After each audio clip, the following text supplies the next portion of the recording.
Yes. By other means. It's just a piece of worthless metal.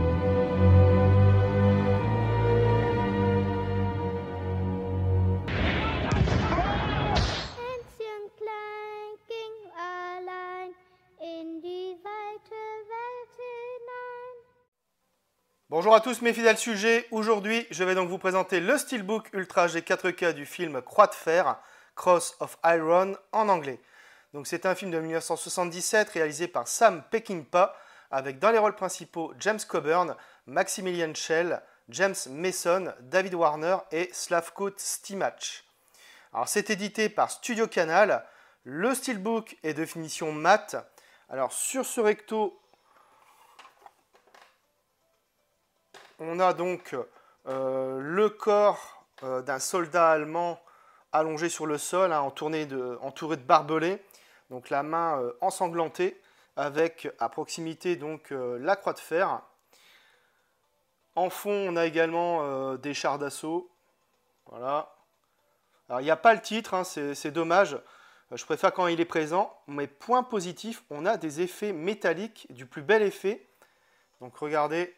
Voilà, sur le casque, sur les barbelés et sur la croix de fer également. Donc assez sympa franchement.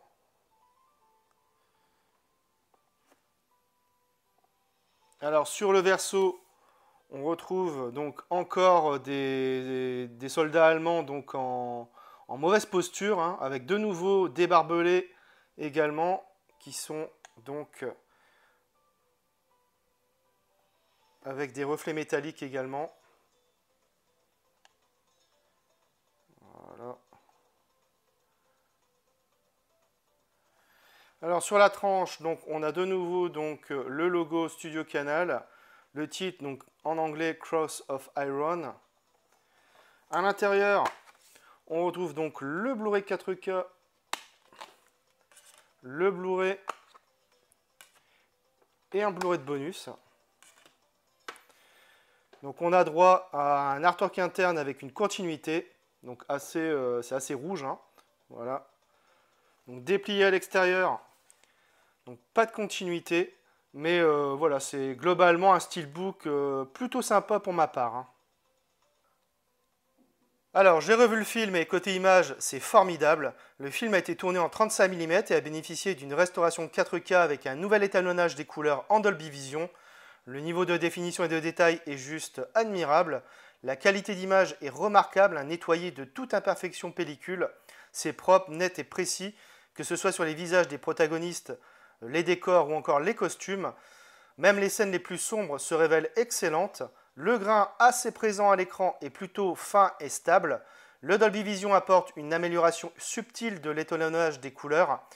Ce n'est vraiment pas un film où la colorimétrie est mise en avant, vu ses teintes majoritairement grises et verdâtres, et donc vous ne serez pas aussi impressionné que pour d'autres films. Les noirs sont profonds et la compression s'avère irréprochable. Bref, un Blu-ray 4K de très bonne facture que nous propose Studio Canal. Au niveau des pistes sonores, on a du PCM Mono 2.0 pour la VO comme pour la VF.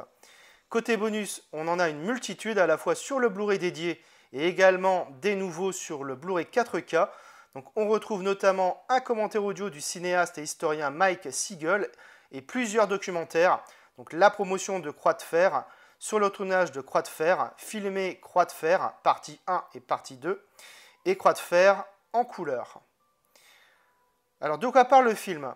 Sur le front russe en 1943, alors que l'armée allemande connaît de sérieux revers et que le moral des troupes décline, le capitaine Stransky débarque dans la péninsule de Taman en Crimée. Cet aristocrate prussien rêve d'obtenir la croix de fer, la plus haute distinction militaire. Prêt à tout sauf à y laisser sa peau, le cinglant capitaine va s'opposer jusqu'au paroxysme de l'horreur au sergent Steiner, un vétéran aimé des soldats qui méprise les officiers. Alors j'ai découvert le film à la télévision. Malgré quelques longueurs, Croix de fer demeure un film majeur à la fois du genre et de la filmographie de Sam Peckinpah. Le cinéaste ne s'attache pas à l'aspect historique, mais cherche à mettre en scène la violence, les massacres, le mensonge, la couardise, l'appétit de pouvoir et d'honneur. Il parvient bien à mettre en évidence la difficulté à garder de l'humanité au fond de soi dans de telles situations extrêmes. Les scènes de combat sont très réussies et il n'y a nulle trace de manichéisme. A noter aussi la solide interprétation de James Coburn, incarnant un caporal rebelle qui, malgré sa haine de l'uniforme, reste malgré tout au sein de l'armée son unique famille. Bref, Croix de fer reste un film de guerre impressionnant, crépusculaire et subversif, marquant la rétine à tout jamais. Voilà, c'est tout pour cette vidéo, j'espère que vous l'aurez apprécié. Abonnez-vous, likez, partagez. On se retrouve très bientôt pour une nouvelle vidéo.